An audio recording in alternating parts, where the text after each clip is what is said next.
Hello, welcome to Captain Dorja's Armory. This is Captain Dorja.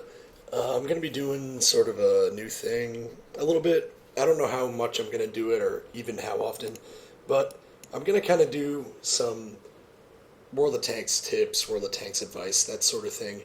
And the first thing that I want to do is I want to talk about probably the most important thing that all players of World of Tanks really need to. It's probably the biggest thing that could be worked on by the most amount of players. I'd go so far as to say that this one factor is one of the most important factors in the game. It largely determines whether or not a player is mediocre, good, or really bad. And this factor is map awareness, map awareness, situational awareness, whatever you want to call it. Awareness of the map in a match is crucial. And it's not always something, in fact, it's often something that isn't found at all. There are a lot of things that go into map awareness, but we're going to cover some basic game mechanics, and then we're going to look at some replays that I thought exhibited some good examples of just general map awareness situations. So the first thing we're going to cover is what actually appears on the minimap. When you are in a game in World of Tanks, you have a minimap. It's down in the bottom right corner, and it can be made larger or smaller by pressing the plus sign to make it larger and the minus sign to make it smaller. Don't use the ones on the number pad, those don't work. And I would advise that you expand your map very, very much. We'll see in the replays that my mini-map is large. It's about 1/6 to 1/8 of the size of my entire monitor. And I play on a 24-inch screen.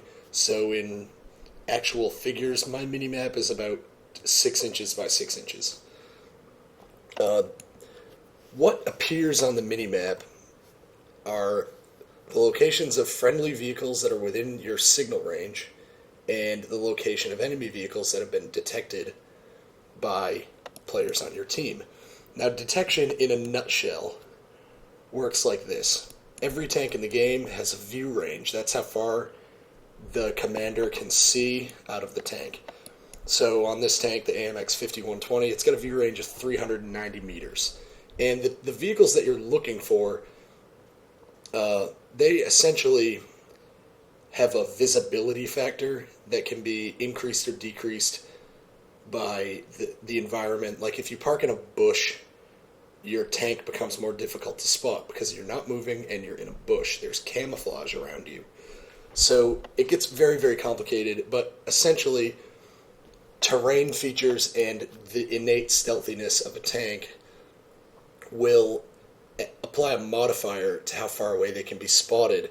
And so even though you may have 390 meter view range, that doesn't mean you're actually going to detect an enemy just because you're within 390 meters. But once an enemy has been detected, the tank that detects them uses its radio with its signal range to relay that detection to every other vehicle within signal range. And it works like a network. So if you have long enough signal range with tanks on your team, every tank on the team can see every detection on the entire map. But in really low tier vehicles, like this is a tier 2. It only has a 325 meter signal range. So on a map that's 1,000 meters wide, if I'm on one side of the map and the enemy's on the other side of the map, and my team is on a third side of the map, we won't be within radio range of each other. If I detect an enemy, my teammates 1,000 meters away won't be able to see that enemy. And if they detect an enemy, I won't be able to see them because we don't have radio range to communicate. So that's the very, very extreme basics of spotting and radio range, and that generally determines what is on your map. Now, the last thing I want to mention before we actually go into the battle and look at some replays is that my minimap is enhanced. I only run 2 mods in World of Tanks. One of them is a damage panel mod that I use to see how much damage I take whenever I get hit, which is pretty useful. It helps me tell what is shooting at me when I can't see it. The other mod that I use is called the Xvm Mod. It's a really popular mod. It stands for Extended Visuals Mod. And Xvm comes with the ability to enhance your minimap, and that is probably the most valuable tool in all of Xvm, or the minimap upgrades. Now, you'll see it in battle. When anything is detected on my minimap, not only is the tank icon there, but it's actually labeled as what vehicle it is. That is extremely useful.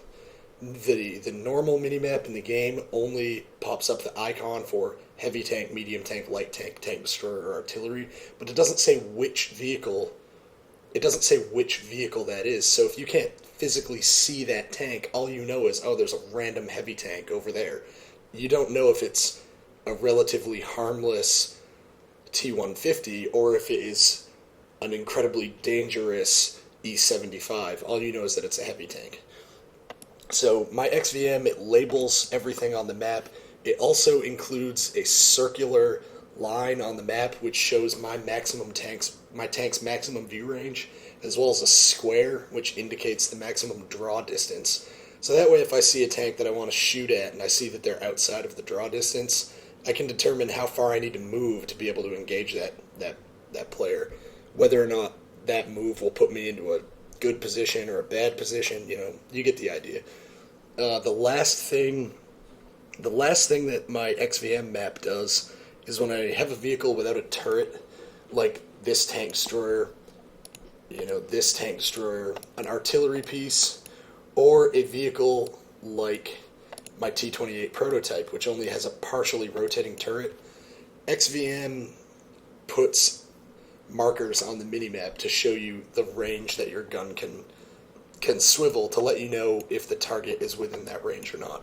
So there's a lot of very useful things, a lot of useful enhancements on my minimap from Xvm. And even if you don't install any of the other parts of Xvm, the minimap upgrades alone are very much worth it. Now, if you've been in the garage for a while, let's take this on to battle. Alright, so we're loading into battle. The commentary in this match is going to deal more with map situation than anything else. But just for background, I'm driving my T-54. It's a very, very excellent Tier 9 Soviet medium, and I'm in a Tier 10 match on the map. I can't remember what this map is called. Live Oaks, yes. So, the first thing that I want to do is I just want an example of how small the map starts out. I've decreased the size of my minimap to the size that it is by default in World of Tanks. And as you can see, I can still see the map fairly well. I can see the tank icons, and I can see the labels for the vehicles, but I can't really tell what any of those labels are. And when there's more than one or two vehicles close together, I can't really differentiate what is what on my map very well. So I like to expand my map 4 notches by hitting the plus sign on the keyboard.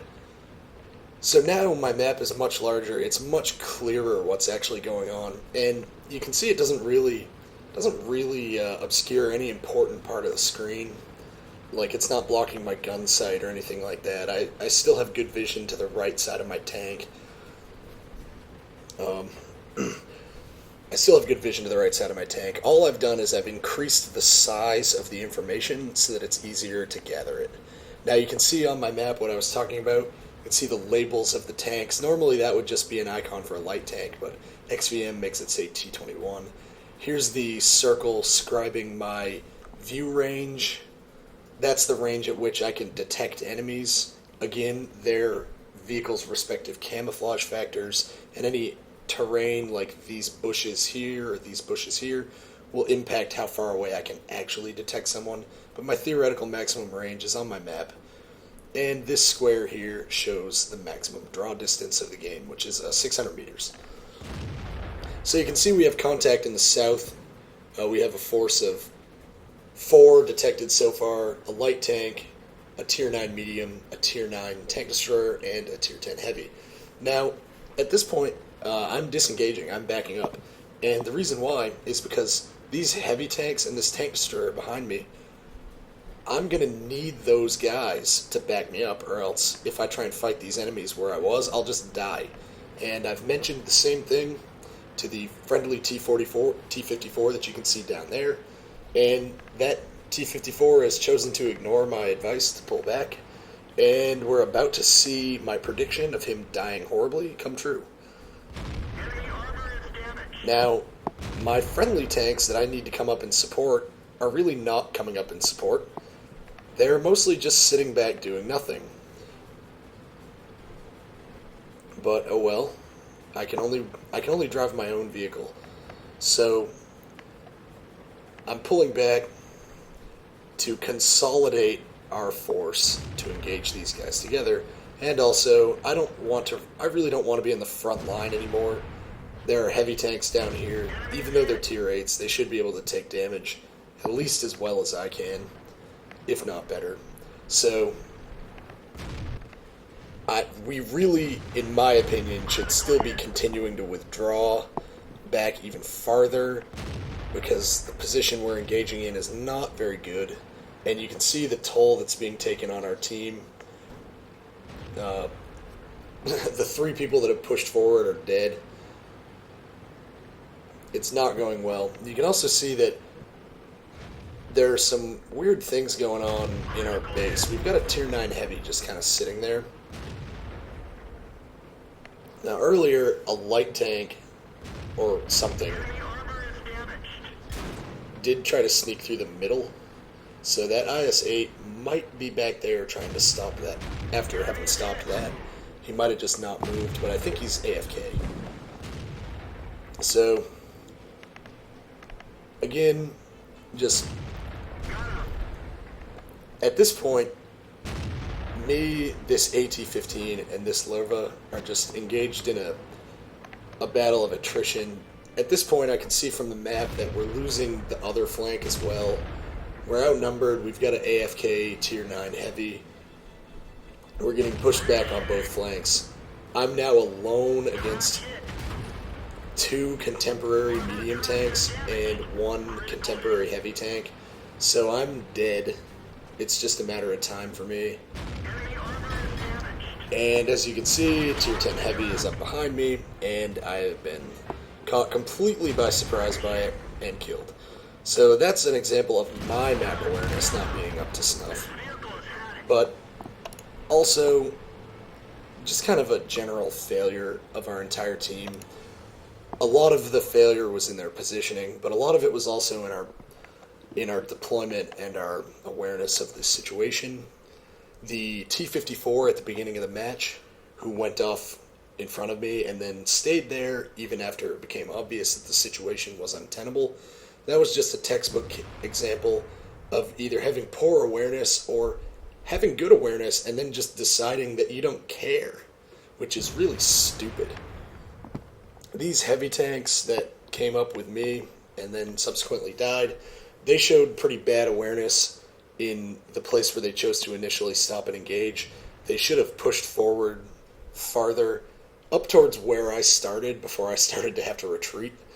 If they'd pushed all the way up to there and then tried to fight, it would have been a much better outcome, probably. Also, we had fairly bad awareness from our artillery, who spent a long time supporting the city when it looked like the city was going to be fine, but it was obvious that the south was failing. Eventually, the artillery did shift his aim to the south, and he did put a very, very critical shot into the enemy AMX-50 Foch, but it was too little too late. And then, of course, the awareness of the people in the city, well, I mean, I would like to say that they should have, redeployed at the beginning of the match when it became obvious that the south was just totally borked. But as it turned out, they needed all they could get to fail as slowly as they did. So if they'd redeployed, we just would have ended up losing the city faster. That's kind of the breaks, I guess. But anyway, I think that was a fairly good example from today of some pretty typical letdowns from just basic map awareness fail. So we're going to take a look at another video. We're going to take a look at another match, totally different situation, but another example of map awareness and what it can do for you. And I think the second example is actually a much better example. So let's switch over to that one. Alright, so second example. We're loading in with the IS-6. This is a Tier 8 Premium Heavy Tank, and we're on a match on Ruinberg. Really, really good match for the IS-6. Pretty favorable matchmaking, and also a map that I enjoy, and a map that I think suits the playstyle of this tank really well. So, we've got a combination going on right here that could possibly lead to epic victory. That combination being me, a good player, in a good tank at the top of the list, in good matchmaking, on a map that I like, and that suits the tank I'm driving. So that's kind of the holy trinity. It doesn't get a lot better than that. So let's see if we can put this IS-6 to work. Now, the last replay, the T-54 battle, that was kind of an example of my team sort of dropping the ball on mini-map awareness, but there was more that went into our defeat than just that. But some specific things in that I thought were pretty good examples. This match is almost the exact polar opposite. This match is about me realizing that there's an incredible opportunity to exploit, and I just go. So we have first contact, enemy light tank spotted in the city, fairly standard. If you look over here, you can see we have a light tank making a scout run. That's actually a bad way to scout, but in this case, it actually provided some really useful information. Pause. Alright, we're going to pause and look at the map real quick. So, what I can see on the map that just filled my heart with glee is this. 1, 2, 3, 4, 5, 6, 7, 8, 9. 9 out of 15 people are accounted for. So that means there are 6 wild cards. One of the wild cards is artillery, so we can basically figure he's right here. He's not a wild card, we know where he is. So there are 5 tanks unaccounted for. Now, 5 tanks is a lot, but if we look at what is detected, we can determine whether or not those 5 tanks are much of a threat to my IS-6. So, out in the field, where they're basically useless, we have all of these people. ARL-44, well, he's a low tier for this match, but he's got a powerful gun. A-20, that's just a scout tank, not that worried about him. Not even a good scout tank. IS-3, that is the top dog on their team. Very good to know where the IS-3 is. Type 59, one of the top dog mediums on their team. Very dangerous. This is an E-25. Very dangerous little tank destroyer. Another Type 59, one of the other top tier mediums on their team. And a T-69, their third top tier medium. Also spotted in the city, we have a T-43 and an AMX-12T. Essentially, when you're in an IS-6, these 2 tanks are just fodder for your gun. So in other words, we've detected basically all the dangerous tanks out here where they can't do anything. And we've detected cannon fodder in here where they can't do anything to stop me. So, screw stopping. I'm just going to run these guys down. And boom! Blow away the AMX-12T. Our guys down, tongue-tied, excuse me. Our IS-3s and our other guys down in the central square there, they push up and spot these 3 guys. The SU-152, the T-34, and the Jumbo Sherman. So now, with me spotting those 2 guys over there, every single tank on the enemy team is accounted for, and, I've got their flank, and there is nothing they can do about it. They're heavily engaged from the front. They can either turn around to fight me and get killed by the guys coming up behind them, or they can fight the guys in front of them and get killed by me. Now, I did just take kind of a huge hit from the enemy artillery, which is not good, but I'm just not going to worry about it, because I know that this IS-3 can pressure these guys and probably force the artillery to move. And you can see on the map, the artillery is moving. So basically the only thing I have shooting at me is that 3002D, which is not a threat at all. Now this T-69 is redeployed. He saw what was happening and he came to try and stop it. But one T-69 against the 3 of us, he can't do enough. There's no way he can save himself. There's no way he can salvage a win out of this absolute debacle for his team. So, because he's way more dangerous than the 3002, I focus the T-69, and we take him out. And at this stage of the game, it's just mop up whatever we can. This battle is over. It's been won. And the moment this battle was won was when me and the guys, the IS-3s that were down here, the moment we realized that that city was basically ripe for the picking and just charged. That was a really good example of good map awareness, not only by me, but by the 4 guys behind me, the 2 IS-3s, the Panther M10, and the KV-5. The 5 of us basically realized that there was nothing in the city that could stop us, so we just rolled over it. You know, and the reason why we realized that wasn't because we were looking at what was in front of us in the city. It was because we were looking at what wasn't in front of us, but what was on the map. Now, a lot of people will look at the map and they'll go, oh, what's in front of me? I don't care about the rest. The rest isn't in front of me. You should care about where every enemy is, because, you know, by omission, if the guy that you're worried about isn't, you know, if the guy that you're worried about is in front of somebody else, that means he's not in front of you. And if that's the guy that you're worried about and he's not there to stop you, that means no one can stop you. So, good map awareness, not just of your own surroundings, but of all the surroundings, can not only allow you to, say, redeploy and save a flank, it can allow you to know when to just relentlessly attack. So, again, I just really think that map awareness is the biggest thing in this game that holds people back. I really think there are people out there that hardly even realize they have a map. If you want to move up from the level of an average player to being a good player, consciously work on increasing your map awareness. If you want to know,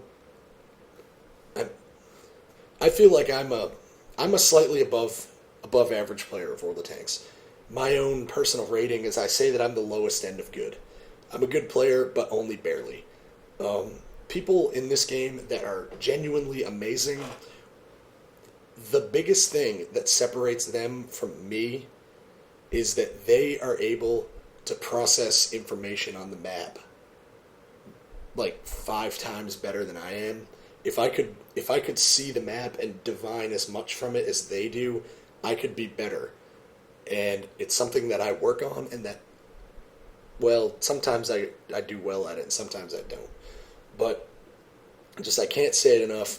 Awareness of the map is the biggest thing in World of Tanks. It's the single most important thing to help yourself do better, to help your teams do better. And if you want to do better in World of Tanks, you want your teams to do better. The best way of being selfish in this game is to be selfless. That doesn't mean do dumb things, it means do things to make your team win. So I hope you found that helpful, I hope you found that enjoyable. This was Captain Dorja with Captain Dorja's Armory, and just remember guys, you can never have enough big guns.